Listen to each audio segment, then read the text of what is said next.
Olá, seja muito bem-vindo, seja muito bem-vinda a mais um episódio desse programa e podcast, a nova Advocacia Tributária. Eu sou o professor Alexandre Mazzi e aqui nós discutimos as coisas da advocacia tributária no pós-reforma tributária, nessa nova era trazida pela emenda 132 e pela lei complementar da reforma tributária. Hoje eu vou falar sobre IOF e bitributação.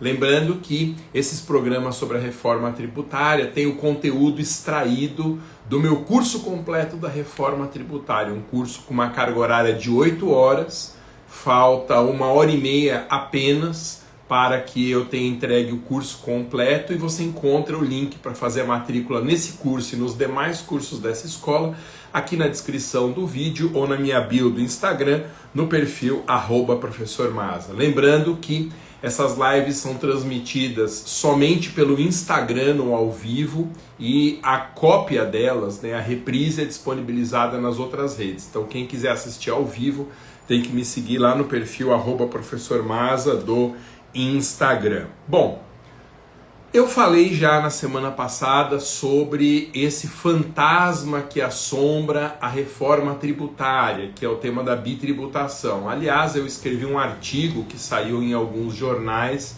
e meios de comunicação justamente com esse nome. Bitributação, : o fantasma que assombra a reforma tributária. Vamos lembrar um pouquinho dos nossos encontros anteriores. O que é o fenômeno da bitributação? A bitributação é uma situação em que o mesmo fato gerador ou a mesma base de cálculo são utilizados para a cobrança de 2 ou mais tributos. O nome certo nem seria bitributação, porque bitributação sugere que haja 2 cobranças, mas elas podem ser muito mais do que 2. O melhor nome seria multitributação. Outra informação importante: há quem diferencie na jurisprudência e na doutrina bitributação e bis in idem. A bitributação seriam as cobranças simultâneas originárias de mais de uma entidade tributante.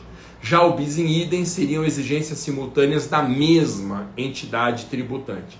Essa diferença existe, ela tem a sua relevância no direito tributário, mas não para a nossa live aqui. Então eu vou tratar tudo como bitributação, mesmo nos casos em que as exigências simultâneas são advindas de uma mesma e única entidade tributante.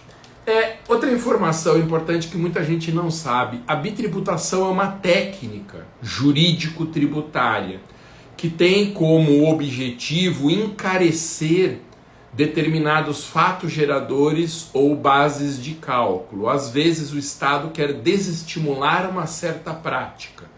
E aí ele faz vários tributos incidirem sobre o fato gerador ligado a essa prática para justamente inibir a realização daquela conduta.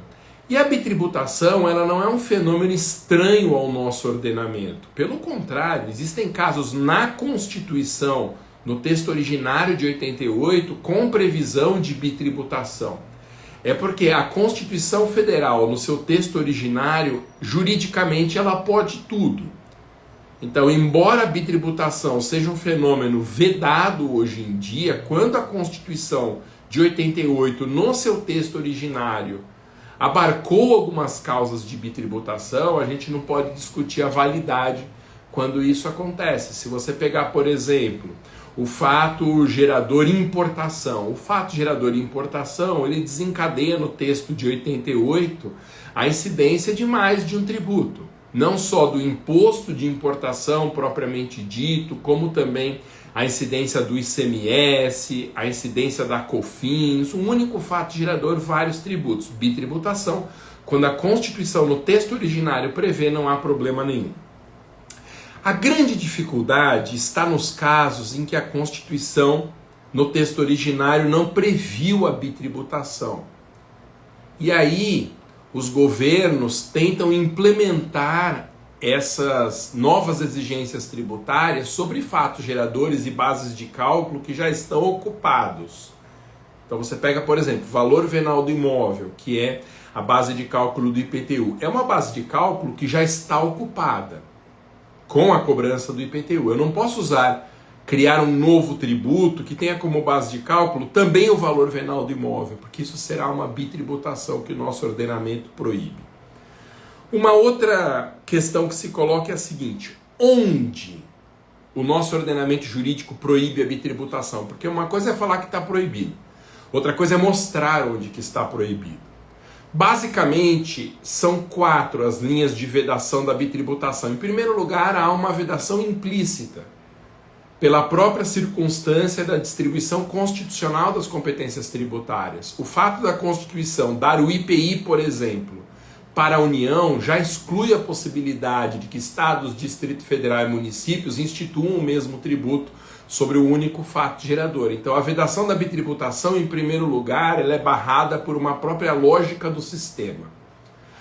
Em segundo lugar, tem o artigo 154, inciso 1 da Constituição, que diz que toda vez que for criado um imposto novo, terá que ser federal por lei complementar e não ter base de cálculo e fato gerador já ocupados. É uma vedação à bitributação. Em relação a contribuições, que são tributos que bitributam muito, o artigo 195, parágrafo 4º, também tem uma proibição. Novas fontes de custeio da Seguridade só podem ser instituídas pela União por lei complementar e desde que o fato gerador e a base de cálculo já não estejam sendo utilizados para nenhum outro tributo. Fora esses 3 locais de proibição, digamos assim, de forma grosseira, de proibição da bitributação, tem o artigo 64, inciso 1 do CTN também, que prevê, na verdade, inciso 3, que prevê a consignação e pagamento nos casos de bitributação. Ou seja, tanto o CTN considera a bitributação irregular, que ele prevê como cabimento de uma ação judicial para suprir essa irregularidade, para vencer essa irregularidade, que é a ação de consignação e pagamento. Então nós temos esses 4 raciocínios que proíbem a bitributação no nosso ordenamento. O que a reforma tributária fez? A reforma tributária fingiu que não existem essas barreiras e simplesmente começou a prever uma série de incidências do IBS e da CBS sobre fatos geradores já ocupados. E eu tenho tentado entender o que passou pela cabeça dos técnicos que elaboraram o anteprojeto da reforma tributária na matéria de bitributação. Eu tenho escrito sobre isso. É possível que você vá trombar com algum texto meu a respeito da bitributação na reforma. Talvez o que os técnicos tenham pensado, mas que está equivocado, é que o fato da reforma tributária ter um pé na Constituição, afinal ela foi instaurada na sua primeira fase por uma emenda constitucional, a 132, que isso daria um assento constitucional para os casos de bitributação e que, portanto, a constitucionalização da bitributação impediria que nós a considerássemos uma bitributação inconstitucional, o que é um raciocínio equivocado, porque as mesmas razões que impedem você instituir tributos novos bitributando por meio de lei valem para essa instituição por emenda constitucional. Embora esses tributos não tenham sido criados pela emenda 132, isso é importante. Emenda constitucional não cria tributo, ela prevê a competência. Então, embora haja uma previsão constitucional de competência da incidência do IBS e da CBS sobre esses fatos geradores já ocupados, ainda assim a bitributação é irregular. E nós já vimos o caso do ITBI, gravíssimo de bitributação com o IBS e com a CBS. Tem a importação e a exportação, que são fatos geradores já ocupados com imposto de importação, imposto de exportação, e ainda assim o IBS e a CBS incidem. Tem a bitributação dos dois entre si, o IBS e a CBS tributando ambos sobre uma infinidade de fatos geradores, isso também é uma bitributação irregular. E tem o caso do IOF, que eu destaco aqui nesse nosso bate-papo rápido de hoje. O IOF é um tributo muito desconhecido, imposto sobre operações financeiras. Ele está previsto no 153, inciso 5 da Constituição, como um imposto sobre operações de crédito, câmbio e seguro, ou relativas a títulos e valores mobiliários. É um imposto de competência da União. Ele é indireto, porque ele é pago normalmente pela instituição financeira, mas repassado ao consumidor final do serviço bancário. E o CTN disciplina o IOF. E também, além do CTN, tem uma lei, a Lei 8894 e um decreto 6306, falando do IOF. E quando nós vamos estudar o fato gerador do IOF, nós temos que recorrer ao artigo 63 do CTN, que descreve um fato gerador muito detalhado em matéria de operações financeiras. As operações financeiras, em geral, são amplamente consideradas fato gerador do IOF. Basta dizer que o artigo 63, inciso 1, diz que o fato gerador do IOF são as operações de crédito. E o inciso 2, as operações de câmbio, o que é um guarda-chuva para um fato gerador bastante extenso. E não só as operações de crédito e câmbio, como outros incisos do 63, estendendo ainda a instituição e cobrança do IOF sobre essas atividades. Eu vi alguém, não lembro quem, defendendo que não haveria bitributação porque o IOF incide sobre operações financeiras, enquanto o IBS e a CBS sobre serviços financeiros. Isso é só um jogo de palavras. Para fim dessa tributação específica, não há diferença entre operações e serviços. Tanto que a própria Lei Complementar 214, quando vai definir o fato gerador do IBS e da CBS sobre serviços financeiros, a primeira palavra que o artigo 182 diz é que consideram-se serviços financeiros, inciso 1 do 182, da Lei Complementar da Reforma, operações de crédito. Ou seja, a própria Lei Complementar da Reforma está considerando que serviços são operações e que operações são serviços. Então, não é uma saída válida para escapar da bitributação falar que o IOF incide sobre operações enquanto o IBS e a CBS sobre serviços, porque são aqui a mesma coisa. E assim, se nós fizermos o cotejo do fato gerador atual do IOF com o fato gerador do IBS e da CBS, nós vamos ver que há uma identidade, se não absoluta, mas uma entidade, na maioria dos casos, identidade entre esses fatos geradores. É um caso claríssimo de bitributação. E como que a gente defende um cliente em matéria de bitributação como no IOF? Em geral, é entrando com uma ação de consignação em pagamento, em que a bitributação ilegítima é uma tese. Essa tese vai florescer, em primeiro lugar, do cotejo entre o fato gerador do IOF com o fato gerador dos novos tributos.